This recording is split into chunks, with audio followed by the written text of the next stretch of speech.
Did someone say fantasy? Get ready for another episode of Fantasy Football RPG with Mike and Evan. Let's get into the action. Ladies and gentlemen, it is episode 99 of the Fantasy Football RPG podcast. We are over the moon because not only is Evan here, which I'm always over the moon when I see Evan, but we have a very special guest this week, Garrett Price from Dynasty Nerds. Garrett, thank you so much for joining us. Tell the people who you are, what you're working on.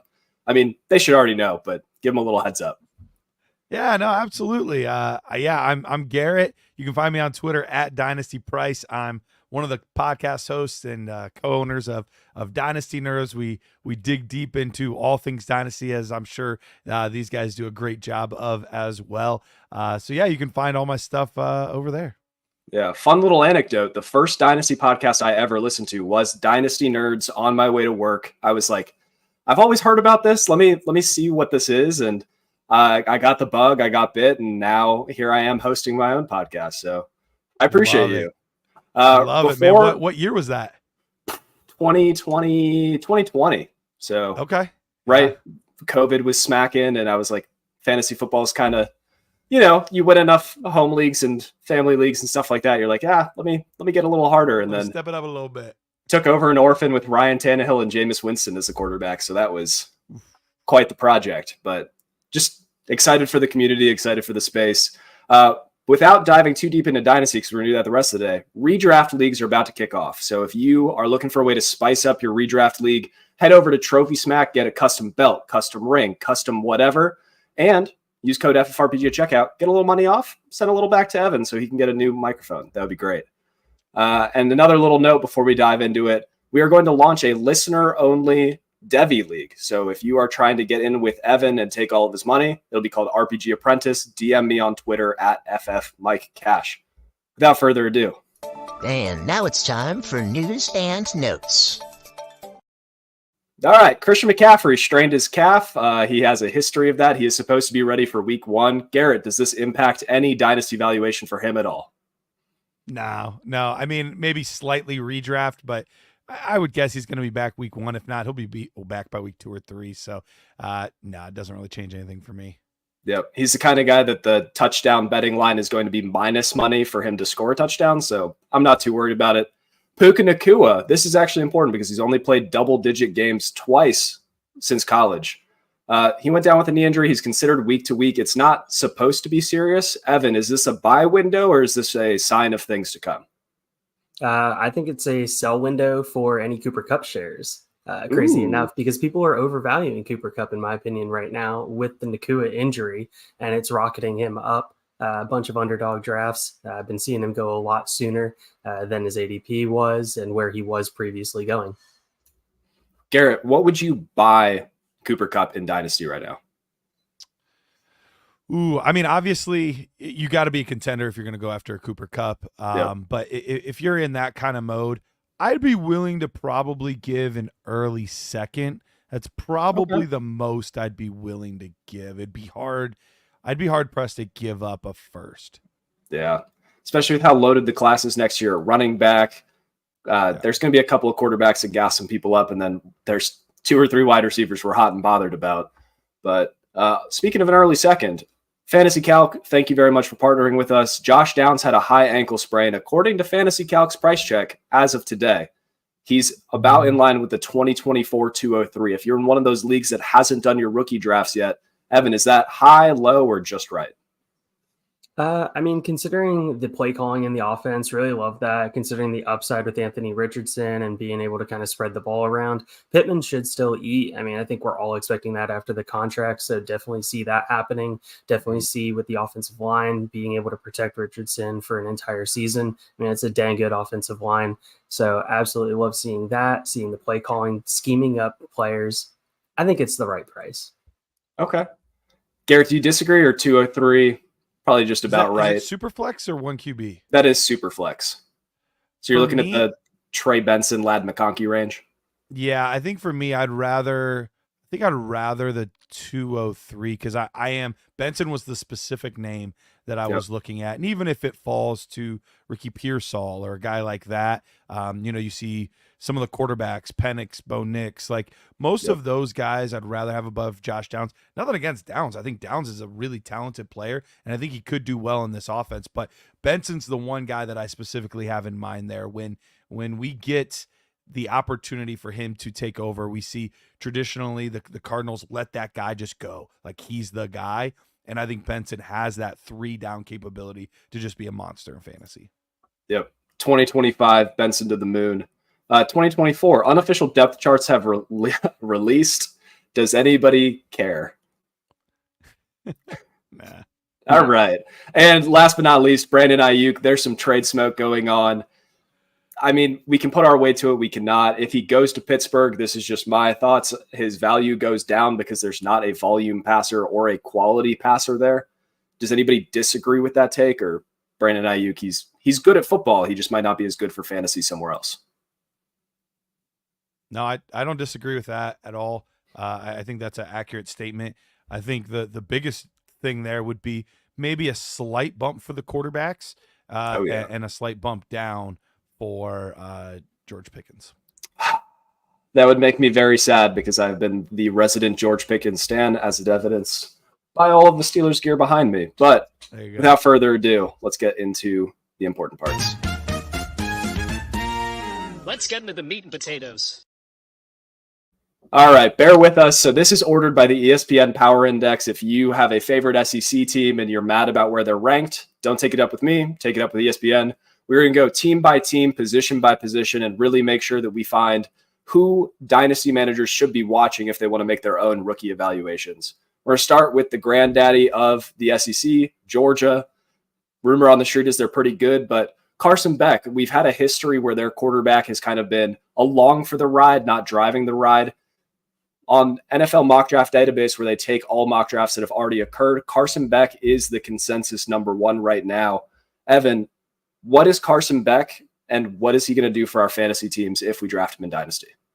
Yeah, Carson Beck's a cerebral passer, high IQ type of passer, in my opinion here, and he places the ball relatively well. So I definitely appreciate that. For me, he's the QB1 in the class right now. There's a lot of upside with other quarterbacks in this class, but I know what Carson Beck is. I know what I'm getting out of Carson Beck, and I really appreciate that. Good, not elite pass velocity. He can get the ball to all parts of the field. Anticipation throws, he can be able to lay it out there. And then the real only question that I have with him is handling pressure. Seeing him be able to adapt when the defense changes their look coming at him after the snap with some kind of pressure. That's one area that I really want to see growth in this coming season. Yeah. A lot of great points there. Quarterbacks don't really have to deal with pressure at Georgia because it's Georgia. It's an offensive line factory. It's a running back factory. It's a wide receiver factory. When we talk about what Carson Beck can do for our fantasy teams, Garrett, in 2025 and 2026 and beyond, is he ever going to have the skill set to move into that QB1 territory? Or is he the kind of the guy that he's a pocket passer? That's what he's good at. He doesn't really bring anything on the ground. Yeah, we were actually just talking about him recently on one of the Dynasty Nerds episodes when we were doing, some of our college stuff. And he reminds me a lot of like a young Matt Ryan, which would line up pretty well with what Evan just said. So I think he does have the ability to be a very good NFL quarterback and a good fantasy quarterback. I just don't know if he's ever going to be a great fantasy quarterback. So, I think the ceiling is probably that quarterback 7-8 type of range, with him probably sitting nicely if things continue like they are. He'll probably be that kind of guy that's like right on the fringe of a QB1, QB2 a lot of his career, a la Kirk Cousins, Jared Goff. Like he'll live in that type of range. Okay. I think we have a good picture of what Carson Beck is. So we got a lot of names to get through. Let's move to the running back in Georgia, Trevor Etienne. We already know about the Etienne bloodline, probably pretty okay at football. But he got a DUI this offseason. They're still trying to figure out if he's going to have a possible suspension or what's going on with that. Evan, what is the skill set that Etienne brings to the table, and how do you view him for Dynasty in 2025? Yeah, so I think he kind of lacks a little bit of breakaway speed like his brother does, or like the Etienne bloodline has. And you see that I think he most likely will end up being in a timeshare. So I don't think you're going to see the total workhorse type of profile that you would be expecting, and what Etienne said that he was expecting when he was transferring from Florida over to Georgia. So that is a little bit of a concern that he's not able to take that line share. There's a lot of good running backs that I really like in that Georgia backfield for many years to come. Pass blocking, giant question mark for me with him. NFL teams love them some pass blocking running backs, so that's a big thing. He finishes his runs relatively good pad level, so I definitely liked that toughness between the tackles. I think he's more of a grinder though between the tackles than that breakaway speed. He's definitely got the size and the physicality. I wish he had a little bit more burst at the like. That top end speed is definitely missing. Garrett, do you view Etienne in a different way, or is there anything else you want to say about Trevor? Not too drastically different, no. As far as a pass catcher, he's a capable pass catcher. Not really a weapon in the receiving game, though. A guy that could use a little bit more in that area of his game. He's going to be a tricky one in this class because in a class full of so many good running backs, had he been in this last year's class, we would have been talking about him as probably running back 5 or something like that. He would have probably been in that range. But in this class, he's going to have a hard time cracking the top 10. And so that's where it's going to get tricky for a guy like Trevor. Yep. You talked about him maybe like not even being in the top 10. He still has a little bit of eligibility left. Do you think he could go back? I wouldn't be surprised if he went back. Yeah, I wouldn't be surprised at all. His brother did, and his brother was going to be a top 3 or 4 back in the class.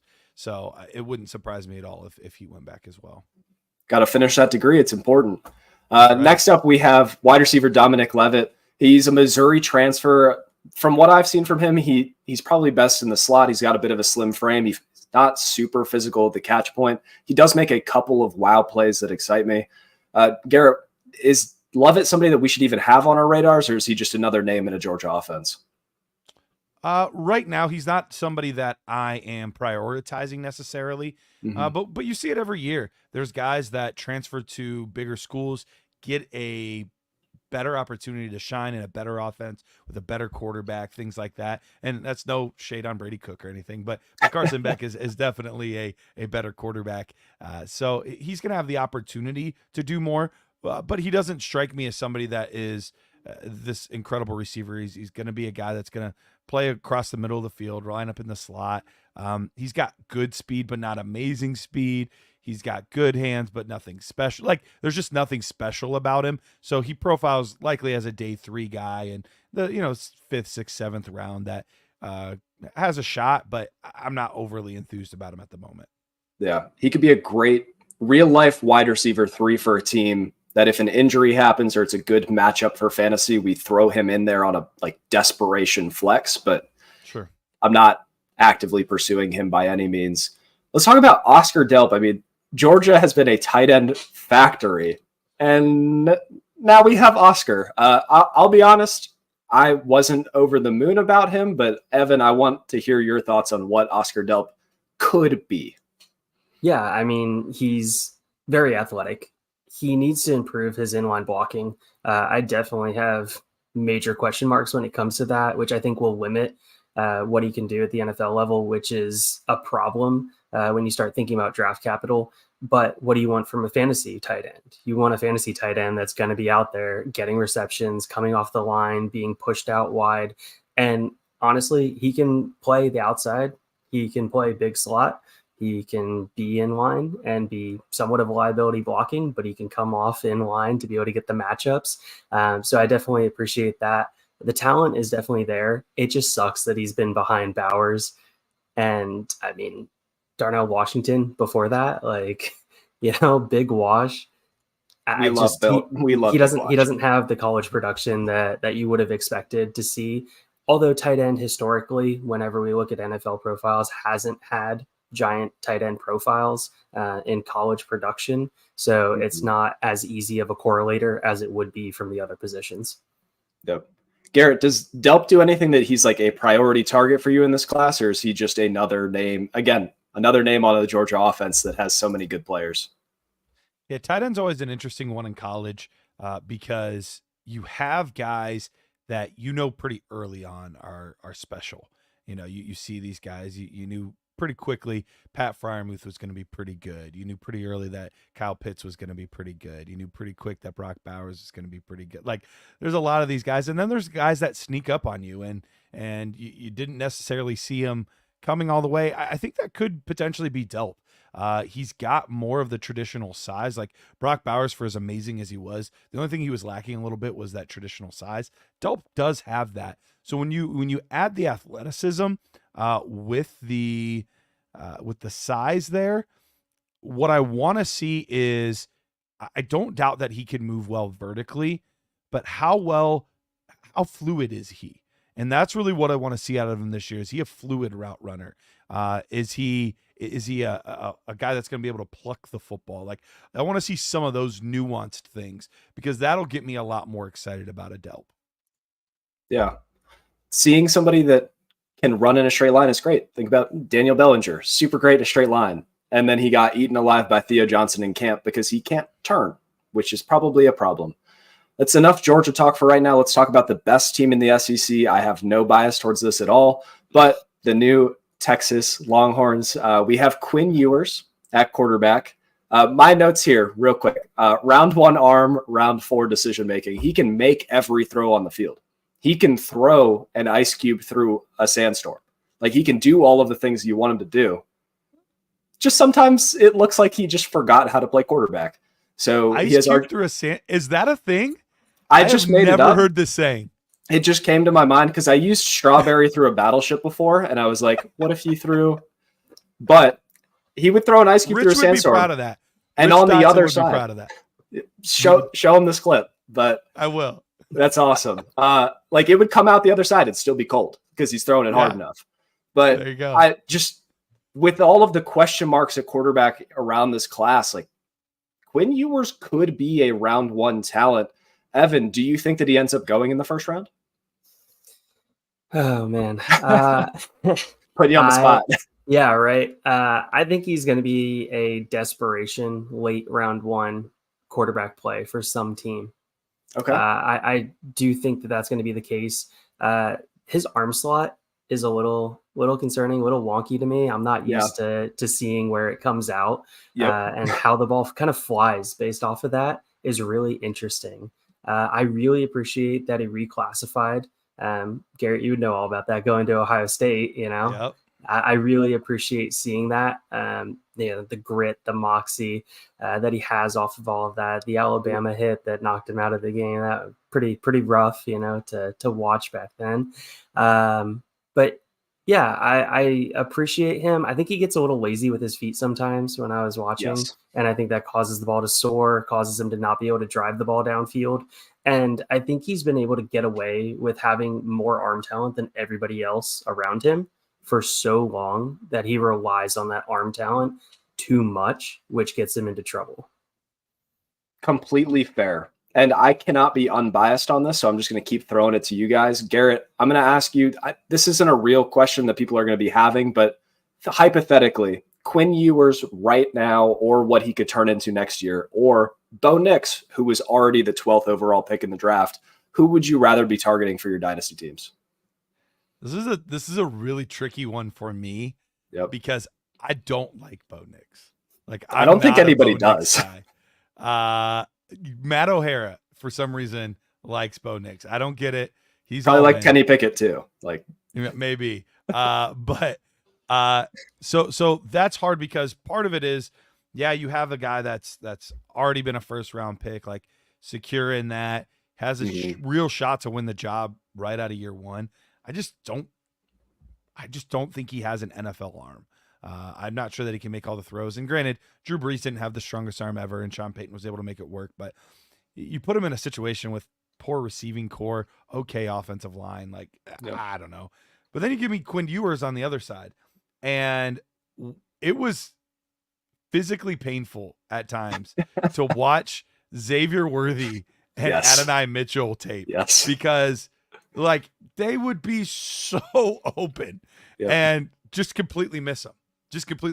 And I get what you guys are saying about the arm talent, because you saw other throws where you're like, wow, he just threw off platform there, put it on the spot. Like wow, that was really impressive. And like, throwing deep outs 30 yards down the field, like he can physically make all the throws, but the accuracy is just so inconsistent. One minute it's a dime, the next minute it's 30 feet over his head.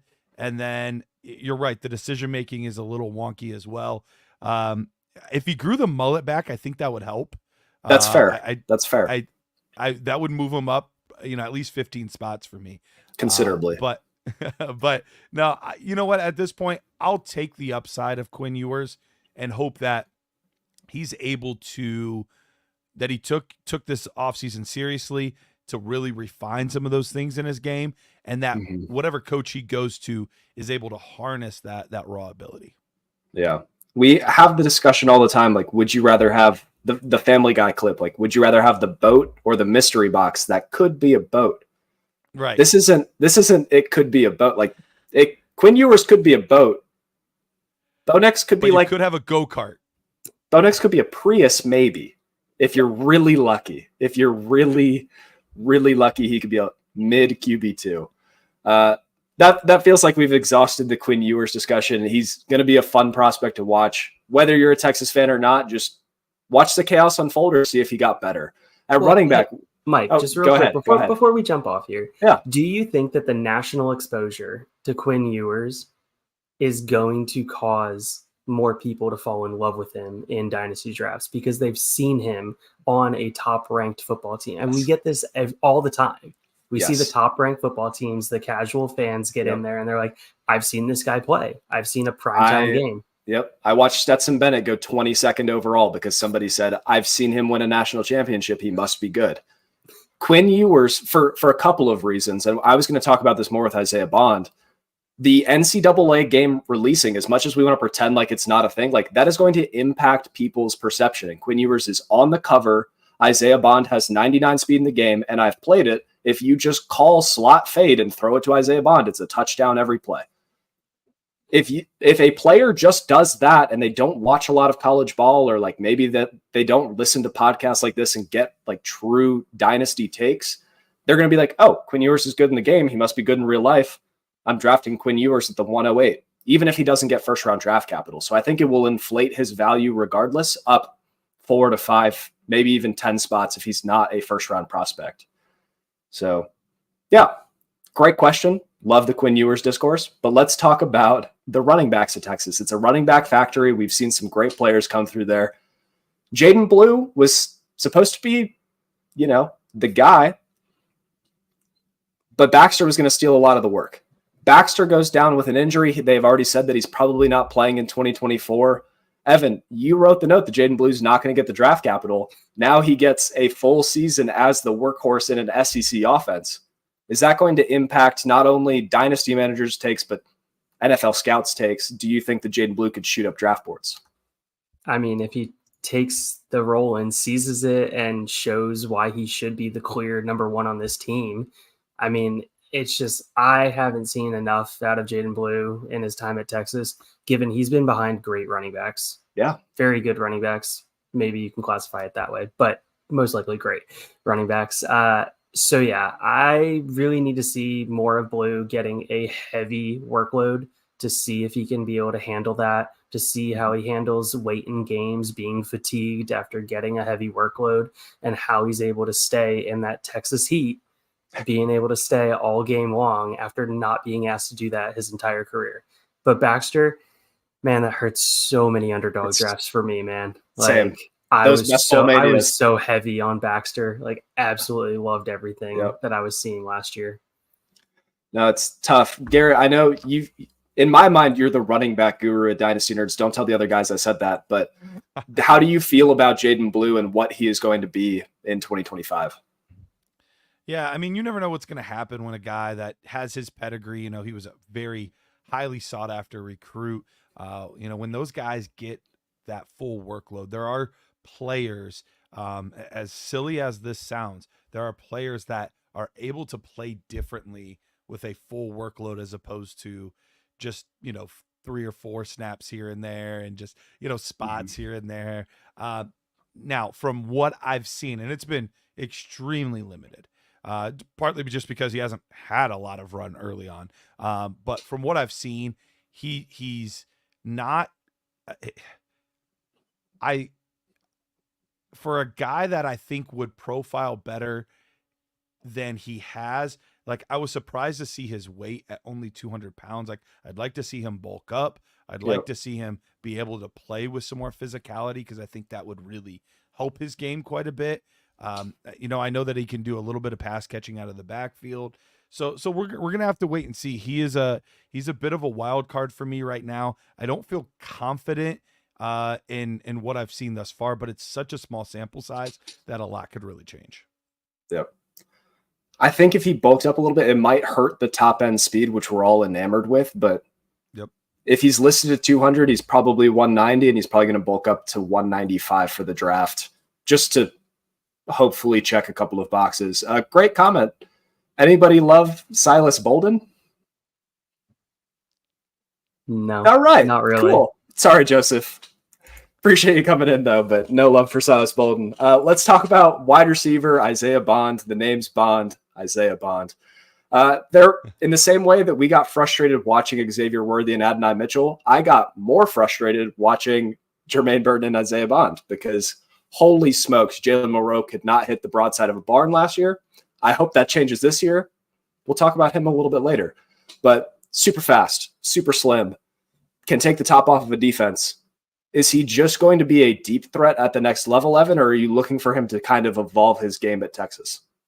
Yeah, I mean, I definitely want to see him evolve his game at Texas. He can run any route that's deep. Whatever you're trying to put in his hand, you can call multiple different routes there.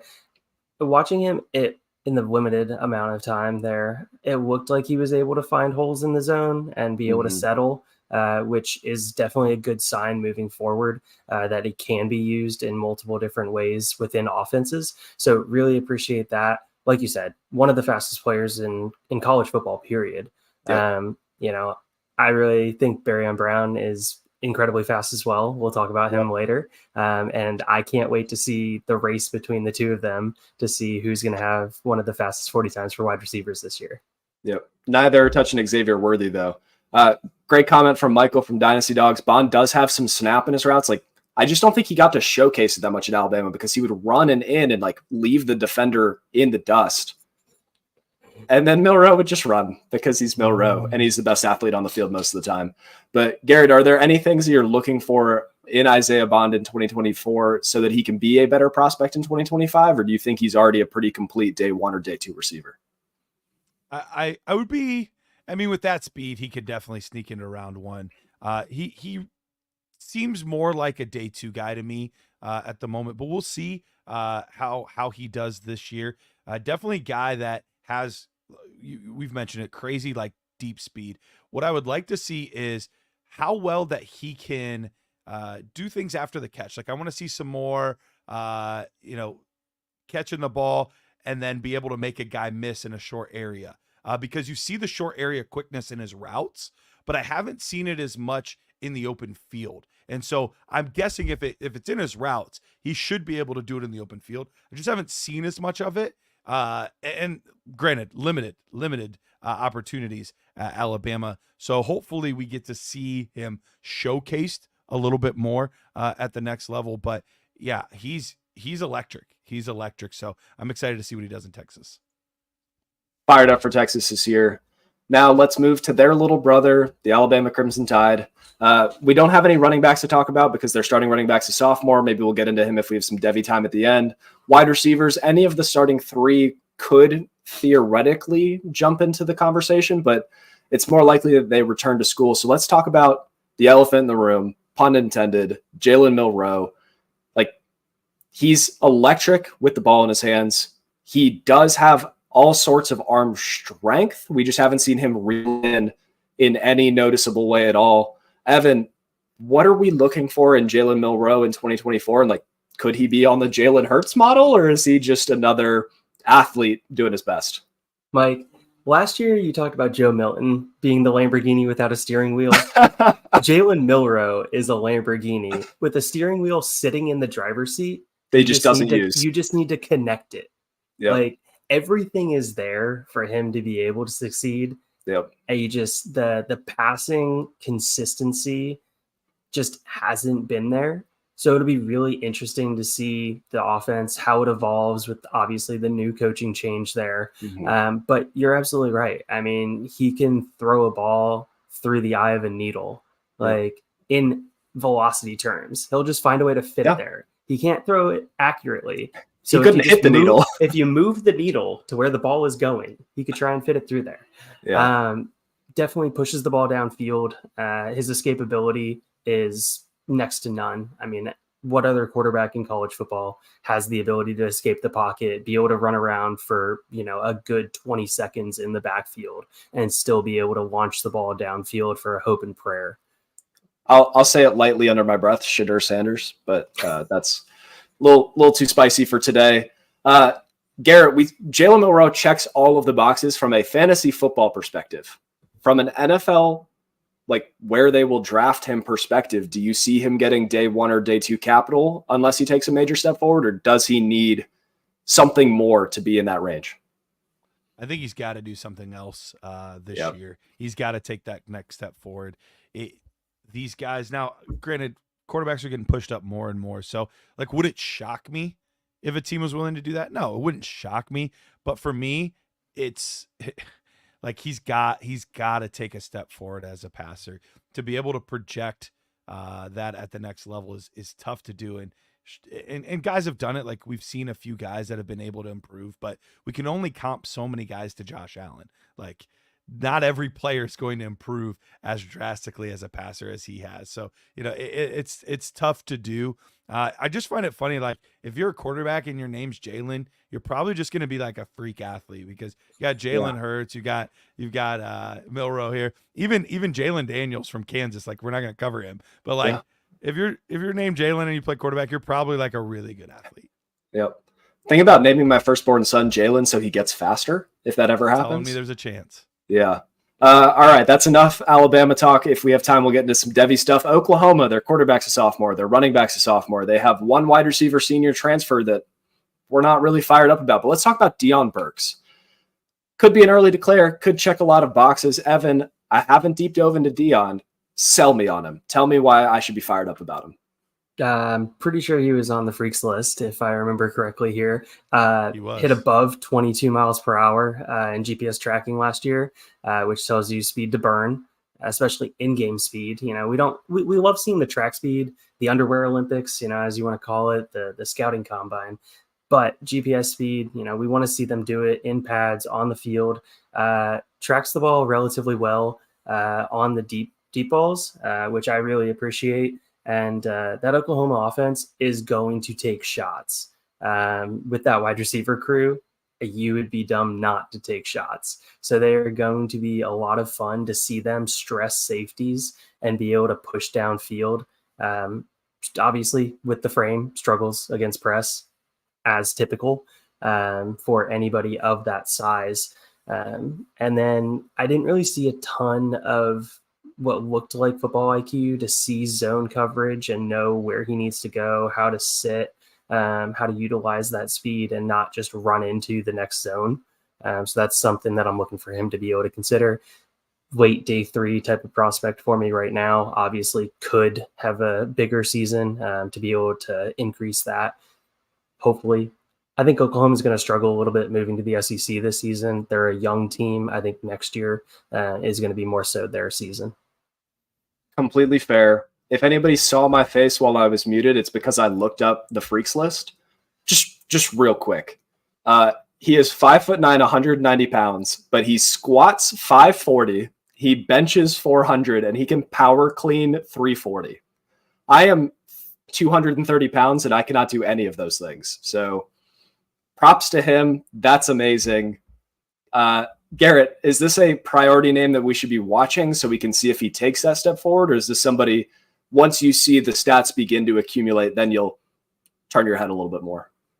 Yeah, more the latter. Okay. A guy that had a decent amount of drops last year as well. Player that, I love talking about guys that are small, but like play bigger. Like he doesn't. He plays small, which is surprising. Like with that, like that physicality from like in the weight room, like you'd think he'd play bigger and strong. Like he doesn't. Yeah. He doesn't. So yeah. Overall, like I'm not crazy high on him at the moment. Okay. So if we could just take a little bit of like dog mentality and just put it into Deion Burks, that would fix everything. That would help a lot because all right. I mean, as he's doing in the weight room, like let's find it in the field. Yeah, love that. Let's move to the Tennessee Mickey Mouse offense at quarterback. We're all in love with Nico for 2026, but that's not what this podcast is about. Let's talk a little bit about Dylan Sampson. Yeah. Garrett, all right. Sell me on Dylan Sampson. Tell me why we should all be fired up. Yeah, I'm not even sure I'm 100% fired up, but I really enjoy like watching him play. Yeah. I don't know why. Like for whatever reason, like sometimes you just have certain guys where you watch them, you're like, that guy's fun. And like that's how I feel about Sampson. Like, do I think he has the size to be able to be a legitimate NFL running back? I'm not sold that he does. But the dude is absolutely electric with the ball in his hands. Makes some big plays, breaks off long runs. And the as much as I'm giving him crap for that, like the NFL is much more open to that than they were in the past. Like they were much more willing to give guys that are a little bit undersized a shot than they've been in the past. So it's definitely like in the realm of possibility that he could make a difference for an NFL team. But he's another one now that like likely a day 3 guy. I think he's, I think he's a good pass catcher, but I don't know that he's going to ever be more than your scat back, your third down back. Yeah. I just humble brag, just did a little scouting seminar with Lance Zierlein, and we did some like measurables that are non-negotiables for a lot of teams. Running backs, 5'11", 215, 4'5", 240. If they are not 5'11", 215, the BMI needs to like kind of match that, or they need to be elite somewhere else. Sampson like might have elite speed that would, let him get over that, but he might. We're going to need to see it at the combine or in some sort of testing first in order to really check that box. Otherwise, he's going to be relegated to a day 3 pick. And we all know what that does to dynasty value, unfortunately. He's fun. He's exciting. But also, the Tennessee offense is always fun and exciting because it's a different kind of offense. Evan, all-name team 2024, Squirrel White. I wrote here, it's like if Jalen Hyatt could make guys miss after the catch. But is he anything more than that? Or is he just another Tennessee, like, hey, you run really fast, catch the ball and see what you can do? Yeah, no, to me, he's a priority UDFA. Looking into this season. Well, yeah, I know. He's got a great name, but he is so small. Like, I have so many concerns about the size. Obviously, being at the Tennessee offense, underdeveloped route tree, pretty standard for most of those wide receivers. Incredibly limited in the red zone. Don't think that he's the type of receiver that you're going to be putting those quick slants to. Not going to be boxing anybody out. So he needs to score on the big plays, which is also a concern. So that's another checkbox against him. So yeah, I mean, he's an elite speed, vertical speed, linear speed type of athlete. But everything there, I mean, I think he was over 23 miles per hour GPS last year on the tracking, which once again just proves he's got speed to burn. But if you can't use that speed because you're not on the team or you're not seeing the field, what good does that do? I think I watched, if I remember right, the South Carolina, the Bama game, and the Georgia game to get ready for this. And I think I saw him run a route other than a screen or a deep ball twice. And they were both slants on off coverage. So he's going to need some work. But for fantasy teams, the name might be worth it alone. It's like drafting, 100%. Tank Bigsby, Tank Dell. You could name your hunting for squirrels. What more do you need? That's enough. But Tennessee, it seems like there's a couple of guys that like could be round 3, round 4 dynasty picks for us, but unless they take a serious step forward or hit the weight room like crazy, we're not super fired up about it. Let's talk about Missouri. Real quick though. I will say Cooper Mays, their center for Tennessee, for whatever reason, has this you and your offensive line. He has this crazy ability that he's just projected the guys that have come out that nobody's been thinking about to be the next star coming out of Tennessee. And he says Samson is that next guy. Do I believe that? Do I think this is some Tennessee Rocky Top voodoo? Probably. But could be. Rocky Top. Tell me there's a chance. Tell me there's a chance. Move Samson on up. But let's talk about Missouri. Let's start at the top. Garrett, let's talk about your least favorite quarterback in the entire NCAA, Brady Cook. Tell us, what's he good at? What's he bad at? Is he even worth a dynasty sniff? Yeah, I poo-pooed him a little bit earlier. I feel a little bad now. It's okay. He's actually a decent athlete. He's got a little more speed than your average Joe at quarterback. So there's a path there because of that ability. The problem is I just don't think he has an NFL arm.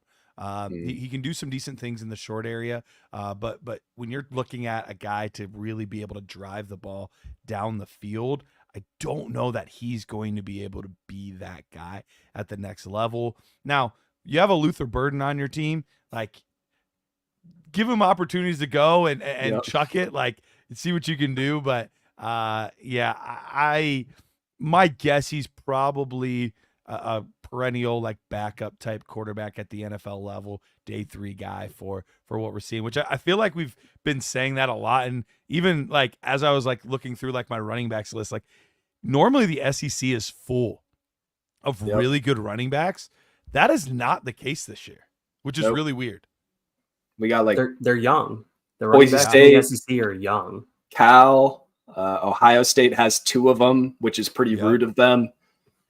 Michigan, if you care about Donovan Edwards, we'll talk about that on our Big Ten. Are we doing a Big Ten? I think that's 2 weeks from now. 2 weeks from now. But all right, running back, they have 2 transfers. I'm just going to throw these names out there. If either of you care about them, Marcus Carrell or Nate Knoll or Carroll. No? All right, cool. Luther Burden, probably 101, 102, 103 at worst in our dynasty drafts, unless something super crazy happens this year. I don't throw the Deebo Samuel comp around. I've made a meme about, Sheen from Jimmy Neutron. He's like, look, I've brought Ultra Lord. It's like, this is the 3rd time you've brought Ultra Lord. It's like, this is the 3rd time people have brought a Deebo Samuel comp. Luther Burden might actually have that skill set. He's dense, he's strong, he's good after the catch, but he also wins at the catch point like a regular receiver would. Evan, how high are you going to draft Luther Burden, and is there anything that he's bad at? I have a top 5 grade on him right now, which tells me that he is probably the 1 or 2 wide receiver, because I do love me some Ted McMillan. So really love that. But honestly, with the way the quarterback class is shaping up right now, the question marks that are there, the relatively capped ceiling that you would say with Carson Beck, the most reasonably known prospect right now at the quarterback, somebody will pop at quarterback this year. It happens every single year. We see it all the time. So I would expect whoever of those quarterbacks end up popping, most likely to be 101 in most drafts. But I don't think there's any chance Burden slips outside of the top 3. Completely fair. I'm going to throw it, Garrett. I know you could probably wax poetic about Luther Burden for a while, but let's talk a little bit about Theo Weiss. Is he rustling your jimmies at all, or is he just a guy? Rustling you. I'm loving all these sayings. This is I'm here fantastic. for you. Yeah. Please come up with a random saying every time. All right. But Weiss is an interesting guy. I like him a little more than I thought I would. He was a name that I wasn't super familiar with. So I had to do a little bit more digging on him. But you look at the size, 6'2". He's got a good frame. He's got really good hands. And he's like a really excellent jump ball guy. When you talk about a guy that's really able to high point, able to box out defenders, like he has that type of skill set that I think could be really solid in the NFL. And he's another guy that has good, like, straight line speed.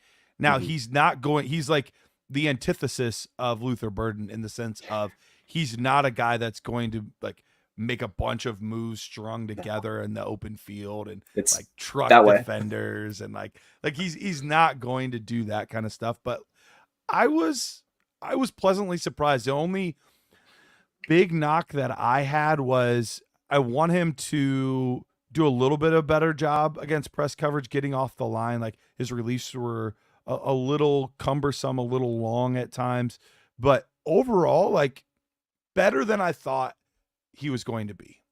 Yeah, completely fair. Oh, go ahead. I was going to say, did you have any thoughts on his short route tree? Because trying to watch those routes, I was not as thrilled as I thought I would be for a former, if I remember correctly, 5-star recruit. Yeah, he was a big time guy. I know he was like the number 4 or 5 player in his class. And he transferred from Oklahoma, right? Yep. If I remember correctly. Okay. I'm with you. I think he's, like I said, I think he's more of a straight line speed guy, a red zone threat. As far as like that quick twitch ability in the short area, I don't think he has that in his game. And so he is going to be a bit typecast, which I think is fine in the sense of the thing that he does really well is something that we want for fantasy, and that's catching touchdowns. So like, I think that helps, but you're right. Like, I don't see a path where there's certain players you're like, there's a path for him to develop into a monster. I don't see that type of path for him, but I do see a path of like now this guy's a little bit smaller, but like Jalen Polk. Like Jalen Polk does one thing really well, and that is go up and get the football and box defenders out. Like he does that excellent. Like I see that type of path for a guy like Weiss. Because Jalen Polk has 19-inch hands. He's going up with absolute just dinner saucers. Right. All right, so that's enough on Mizzou. We got a bunch of teams to fly through, so let's start cooking a little bit. LSU, Garrett Nussmeier. I'm not over the moon. Does anybody think that he's worth a dynasty peak, or is he just the LSU quarterback and it'll be fun for college fantasy? I think he's worth a peek personally. Okay. You know, I've liked the throws that I've seen. I've liked the way that they've talked about him coming out in fall camp from the spring game, looking at all of that, looking at him, especially in the Georgia game. I don't know if you've watched too much of that game, Mike, but looking at him under pressure, you know, I appreciated that. I think he has a relatively good football IQ. And if I remember, his dad is a former NFL quarterback and current quarterbacks coach in the NFL. And also in Brian Kelly, I trust. So in Brian Kelly, I trust.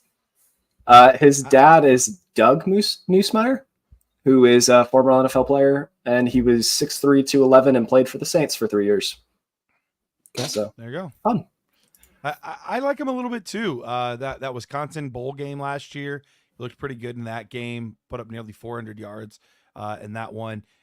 From some of the scouting reports that I was looking into, they're talking about his arm, which I saw, and that was the only game I watched of him. So I have a 1 game sample size. But there didn't look like there were any throws that he couldn't make. So he's able to sling it all over the field. But you always have a little bit of a concern for a guy that's been around this long and has 1 college start to his name. Like that's not ideal. So yeah, we'll see. Yeah. Let's talk about wide receiver factory, LSU, Kyron Lacey. They have another dude built in a lab that has just showed up. He's not nearly the prospect that Neighbors was, but like maybe Garrett, talk to me a little bit, like Brian Thomas range. Is he lower than that? Do you think he's even a first round pick? Like talk to me about what Kyron Lacey is good at and what he could be. Yeah. So for Lacey, I'm not quite there yet where I'm going to put him in that same category. But he is a talented player. He was one of the ones where, you know, he had the opportunity this year to be the 3rd wide receiver in this group, and he put up decent numbers. He put up over 500 yards. He had like 6 or 7 touchdowns, if I remember correctly. So like he is a solid player overall. The thing that I'm not sure about it, like he tracks the ball pretty well and his routes are pretty nice, but there's something that I'm having a hard time putting my finger on. And he just didn't have to, he didn't seem like he had that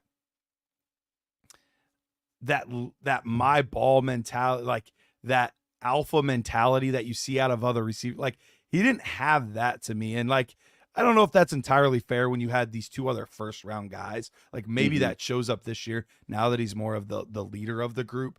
But he just didn't have that to me. So we'll have to kind of wait and see on him.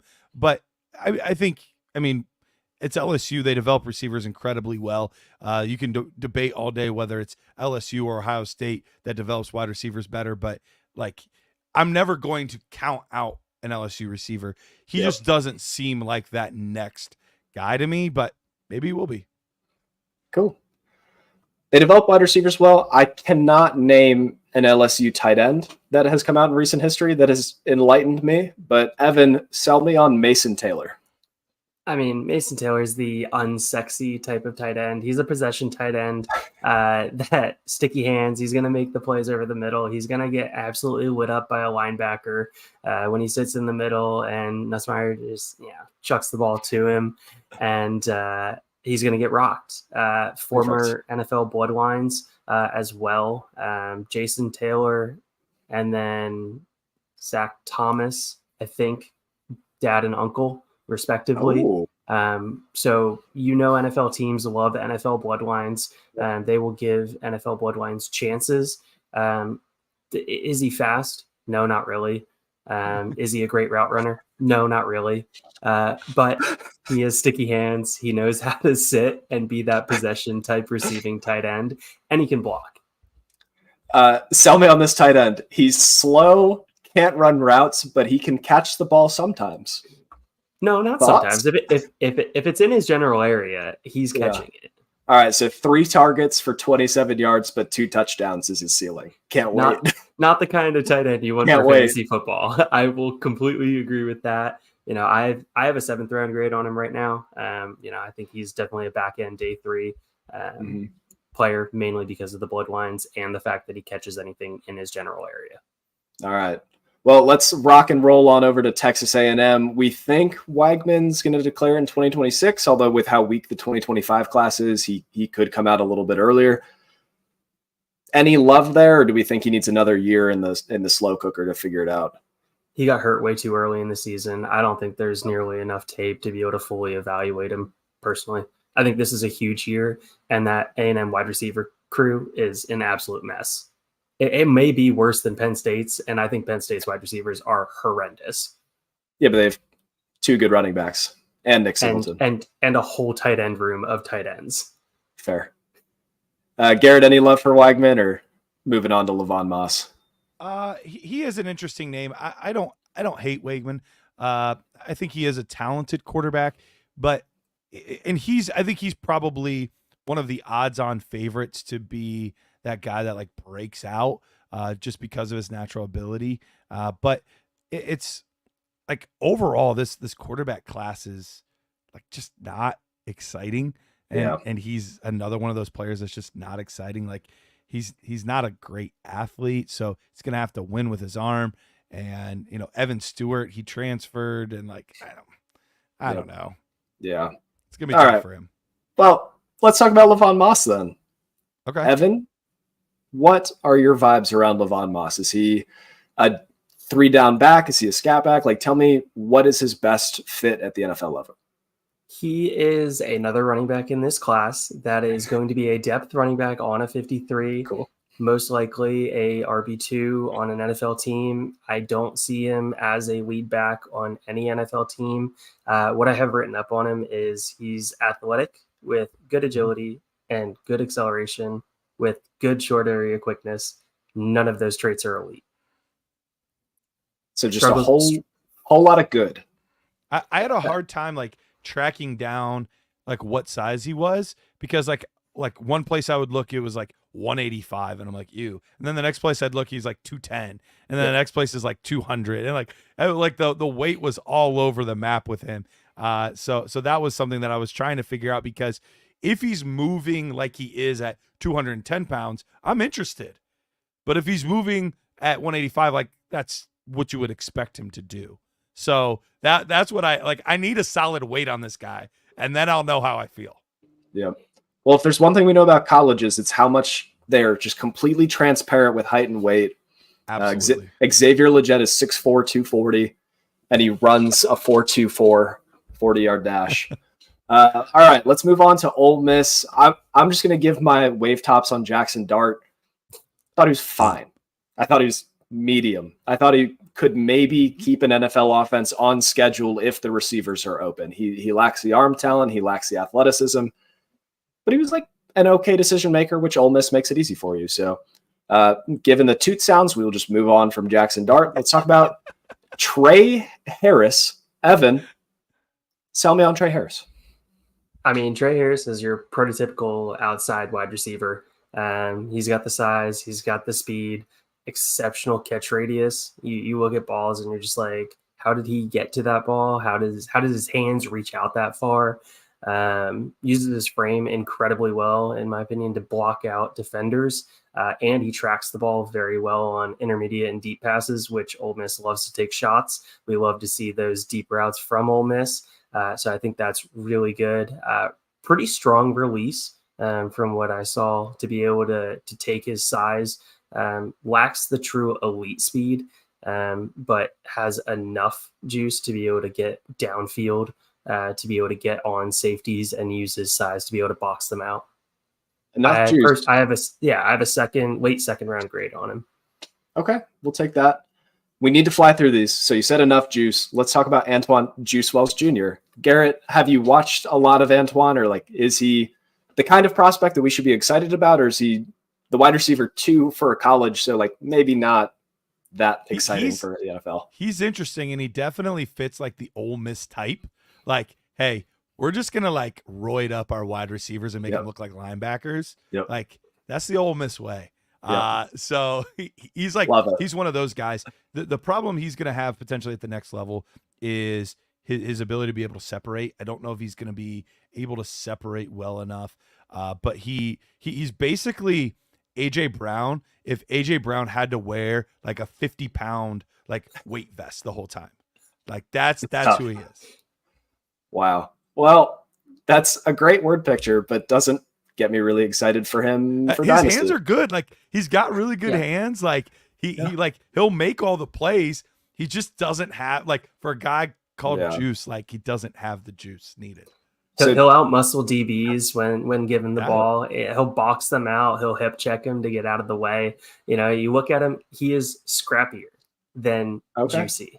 So he has the dog in him. So let's take the Juice nickname, give it to Trey Juice Harris, and let's say Antoine Dog in him Wells, and then problem solved. Love it. Auburn, Jarquez Hunter, real quick, my wave tops. I thought he had really good burst. Like I thought when he saw the hole and hit the hole, he could like immediately turn it on and get to his top end speed quickly. From seeing him run against other college athletes, like some of the games that I watched, they weren't going to be NFL players, but like he was still pulling away from a lot of guys. So I wish he went down a little less with some leg dives. Like there were times that people just dove at his ankles and he just went down a little too easy. Garrett, does Jarquez Hunter crack the top 10 in this class, or is he, day 3 pick that we're just taking a flyer on? Yeah, he's going to have a hard time cracking the top 10, I think. Yeah. Cool. All right, we got to keep flying. Florida, Eugene Wilson. We're not going to talk about the quarterback. He's not good. We're not going to talk about the running back. He's not good. Sorry to those guys. If you listen, we love you. Come on the show. But Eugene Wilson, Evan, day 1, day 2, day 3, UDFA. How do you feel? Day 2. I feel pretty confidently that he's a day 2 wide receiver. Absolutely love his athletic profile. Absolutely love him as a playmaker. Absolutely love his quick twitch ability, making the tough catches. Every report out of Florida says that he bulked up this offseason, which would be huge for me if he has. Being able to put additional weight on that frame, especially if he can move very similar to how he moved previously. You look at Florida, they've had electric playmakers. You think back to Percy Harvin and Tony. We don't want to talk too much about Tony. We don't want to talk too much about Tony. We know how that's gone in the NFL. But in college, Tony was that electric playmaker. Mm-hmm. Completely fair. Cool. He's electric. He plays in the SEC. We should all keep an eye on him. Let's talk about a downfall for a dynasty prospect. If he had declared in 2023 or 2024, we probably would have been a little more excited about him, but he had a really down year. Raheem Rocket Sanders. Garrett, what the heck do we do with Sanders? Like, is he looking for a bounce back? But even if he does bounce back, it's a way loaded class. Like, is he even a day 2 pick, hopefully, or is he just another guy that we used to be excited about? You know, it's a bummer too, because like you see flashes and you're like, man, I would love to see this in a good offense. Like, what would this look like in a good offense? So he transfers to South Carolina. Like, what are we doing here? Like, we go from Arkansas to South Carolina. What an upgrade. Like, help your stock. Not like, so that's the frustrating part, is like, he's moving to the same situation that we already had. Because when you look at like the size, I mean, dude, at like 230 pounds, 6 foot, like, he's got the NFL size that you're like, yes, give me that. And like, he's going to probably run mid 4.4s. So like, he's got like the raw ability. Now, the issue I always had, and this is not necessarily something that you can at the next level assume he's going to improve on. I've always been a little bit worried about his vision. And part of that, I think, had to do with developing some bad habits because of the offensive line. Saw that at Cam Akers, same type of thing there, where dude's built in a lab, like everything's there, but sometimes those lines are just so bad and you develop some really bad habits. And I don't know that he's going to be able to fix that. And so that's why I wanted, like, if there was somebody to go to Georgia, I wanted it to be him, not necessarily ETN. Like, I would have loved to have seen, like, what does he look like with good offensive linemen in a good scheme? We're not going to get that. And that's going to be really hard for me to trust him at the next level. There's rumors that he played last season at 245, which, if he did, is crazy that he bulked up that much. We're pushing. What? Yeah. We're pushing Ramondre Stevenson type levels at that point. So it's a thick boy. All right. We're way over on time already, but you guys got like 10 minutes to talk about Kentucky, Arkansas, and then we can skip Mississippi State and Vanderbilt. Good? Good. All right. Kentucky, Barry and Brown. Heartthrob. He's my heartthrob. I'm in. I love him. He plays special teams. He's an electric special teamer, which means that he's going to be on a 53. And with that speed, he, at the very least, will have designed routes for him. I have a 3rd round grade on him, which I have been told is a little high. Maybe it's not. But yeah, absolutely elite speed. We already touched on it. Him versus Bond in the 40 is going to be so much fun to watch. Yeah. The lack of production at Kentucky is a little concerning for a lot of those analytical people. Yes. But once again, like I said, you see him on the punt returns, on the kick returns. You see what he can do in open field space, and you see how he can read all the people in front of him and how that all works. Love it. Absolutely love seeing him play. I need to make a very big disclaimer here. So RPG leagues, a lot of them have kick return points, punt return points. So like for those leagues, I love Barry and Brown. I think he's exciting. Normal dynasty leagues, he's probably like better for a real offense than he is for our dynasty teams. Unless, Garrett, do you disagree? Do you think he's the kind of guy that can evolve in this season, or is he punt return guy that takes the top off of defense? The biggest issue that I have with Brown, because he's a fun player, he's an electric player, but for me, like the biggest thing I'm looking for is ball skills. And right now he just doesn't have great ball skills. And that's my biggest concern. Do we see, like, how much time did he spend with the jugs machine this offseason? Like, was he taken out on dates on Friday night? Like, that's what I need to see on him, because like that's what's gonna be able to take him from an electric guy that we have to design plays for to a guy that, like, he's gonna go up and get the football. Because at 6'1", like, he's tall. I mean, he's got some size. He's very lean, which you'd like for him to add some weight. But that's the biggest concern for me, is just, does he have the necessary ball skills to really develop at the next level? Yeah. Listed at 166, which if he's actually 6'1" and 166, that is very skinny. On the other side, we have Dane Key, who's listed at 6'3", 210, and allegedly runs somewhere in the 4.4, 4.5 range. I'll believe it when I see it. Evan, he profiles more as an X receiver, but is he going to be the X that we're excited about for fantasy, or is he like a sacrificial X like Matt Harmon talks about? Yeah, I have a 4th round grade on him right now. Definitely appreciate it. He started as a true freshman, which is going to make the analytics guys go crazy. Yep. They're going to love seeing that. That breakout age, baby. Right? Yeah, that 4-star recruit. Soft hands, attacks the ball away from his body, uses his body once again well to block out defenders, which I appreciate. Top end speed isn't quite there, but that's why you have Barry and Brown in that offense to be able to get downfield as fast as humanly possible. And I was a little surprised to see somebody that has been used so much to have a relatively small route tree from what I saw. Definitely looking for him to expand that this season at Kentucky. Completely fair. I agree with you completely. I wish that I could like say something and like be like, oh, let's fight about Dane Key, but I don't have strong feelings about him. I think that he's could be a great backup wide receiver in the NFL. And that's a fine role. Last but not least, let's talk about Arkansas. Disclaimer for the Mississippi State and Vanderbilt folks. We couldn't find anybody to be excited about unless Garrett, is there anybody from either of those teams that you want to talk about? No, and I don't even know much about this the next guy we're going to talk about either, to be honest. Like, he was one of those names where I was like, I got to do some homework on this guy because I haven't seen any tape. I know nothing about this guy. All right, Evan, I'm going to tee it up for you. Yeah, it's grasping at straws to try and find an Arkansas player. Transferred from Utah, was a former quarterback that converted to running back, so he's incredibly raw as a running back. Great. Yeah, it's priority UDFA is how I have him listed right now. Okay. But like I said, I was grasping at straws trying to find somebody from Arkansas. Pass protection, major concern with his technique. He tries.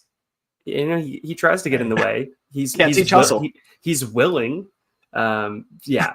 Mainly a fit in zone from what I've seen. It seems to be able to get a zone block, be able to have that down a little bit better.